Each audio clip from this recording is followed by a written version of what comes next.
Hebrews 11:17 to 18 reads, "He who had received the promises was about to sacrifice his one and only son, even though God had said to him, 'It is through Isaac that your offspring will be reckoned.'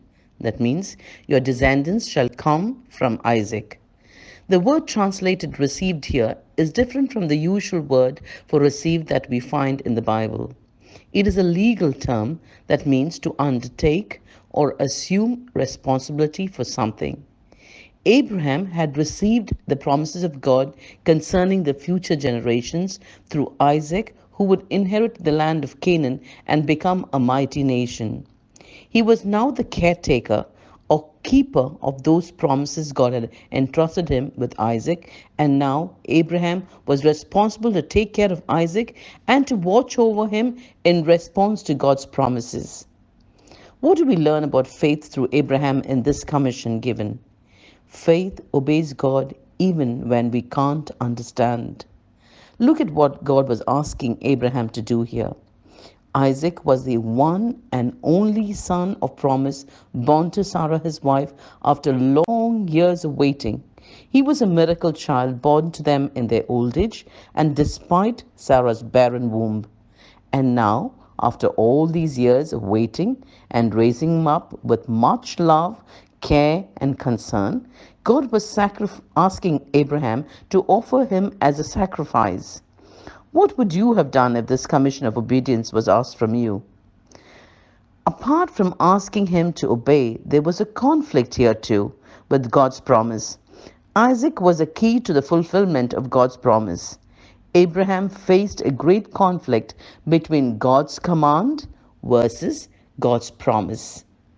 This took a greater faith for him to obey. In our cases, most of the times, our conflict of obedience usually have to do with conflict between God's commands and our desires. In other words, it is a conflict between what God wants and what I want. Now, if Abram had the faith to obey when God's commands seem to contradict God's own promise, surely we can have faith to obey when God's commands merely contradicts our desires.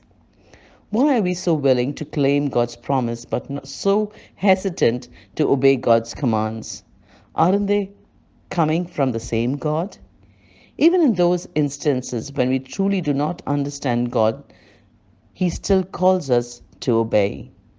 Proverbs 3 verse 5 says, "Trust in the Lord with all your heart and lean not on your own understanding." Isaiah 55, 9 and 10 teaches us that God's thoughts and his ways are much higher than our thoughts and our ways. If so, who are we to question God? God knows what's best for us, far better than we do. Abraham may not have understood the reason or logic behind this command, but he still obeyed. Do you see how strong Abraham's faith is here? Faith obeys God even when we do not understand.